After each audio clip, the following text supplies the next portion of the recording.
আসসালামু আলাইকুম। কেমন আছেন সবাই? আজকে আমি একটা পিঠার রেসিপি নিয়ে আসছি। সেটা হলো পোয়া পিঠা। আমরা পোয়া পিঠা বলি। জানি না কোন জেলায় এই পিঠাকে কি না আর কি নামে বলে।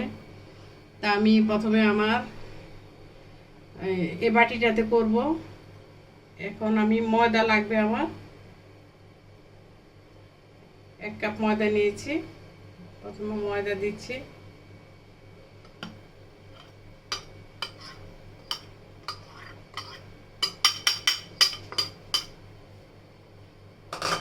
তারপরে লাগবে সুজি। চালের গুঁড়া যদি থাকে তাহলে আর সুজি লাগবে না। আমি ময়দা দিচ্ছি, এই জন্য একটু চালের গুঁড়া সুজিও দিচ্ছি। দিয়ে দিলাম।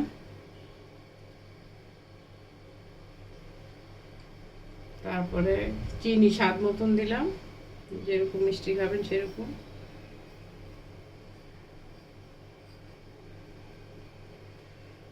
তারপরে একটু নারকেল দিলাম,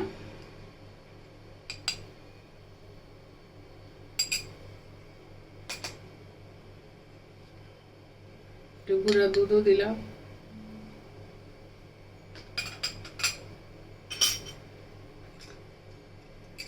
একটা ডিমও দিব। দিয়ে দিয়ে মাখাতে গেলে হয়ে যাবে। ডিমটাও দিয়ে দিলাম।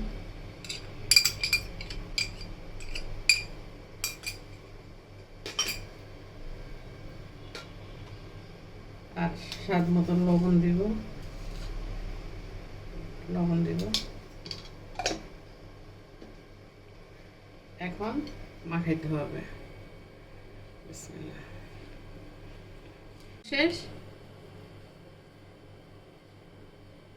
এখন পানি দিব। একবারে দিব না, একটু একটু করে দিব, নরম হয়ে যাবে।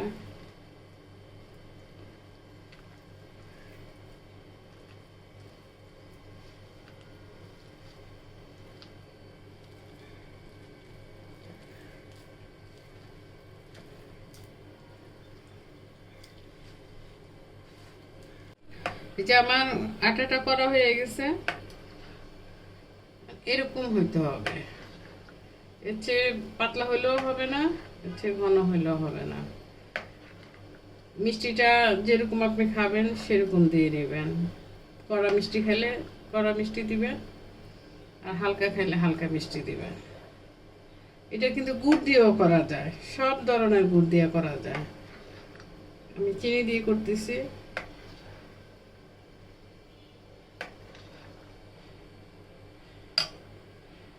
একটু রেস্টে থাকুক।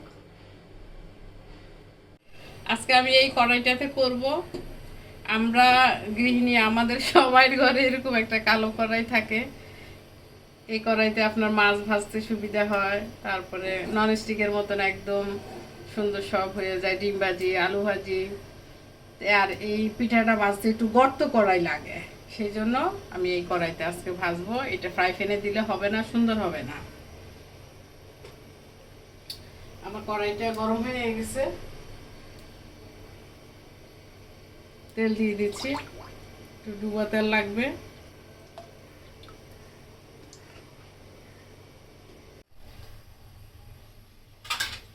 তেলটা গরম হয়ে গেছে।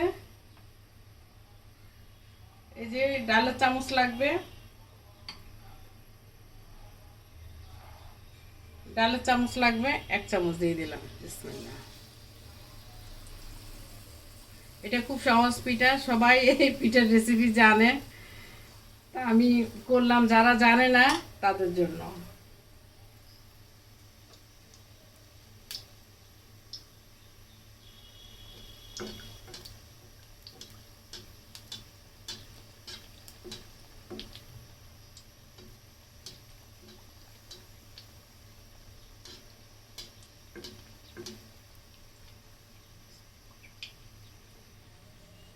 লাগে এই পিঠাটা, কালার আসতে সময় লাগে। পিঠাটা হয়ে গেছে। আমি এরকম কালার আসলেই উঠে ফেলবো, তাহলে সুন্দর লাগে দেখতে। গুড় দিলেও এরকম কালার হয়, সুন্দর কালার হয়, অনেক সুন্দর।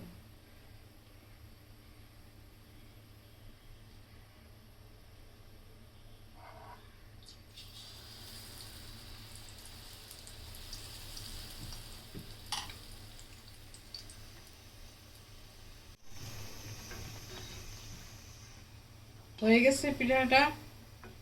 একটু চাপে চাপে দিতে হবে, তাহলে ভিতরে কাঁচা থাকবে না।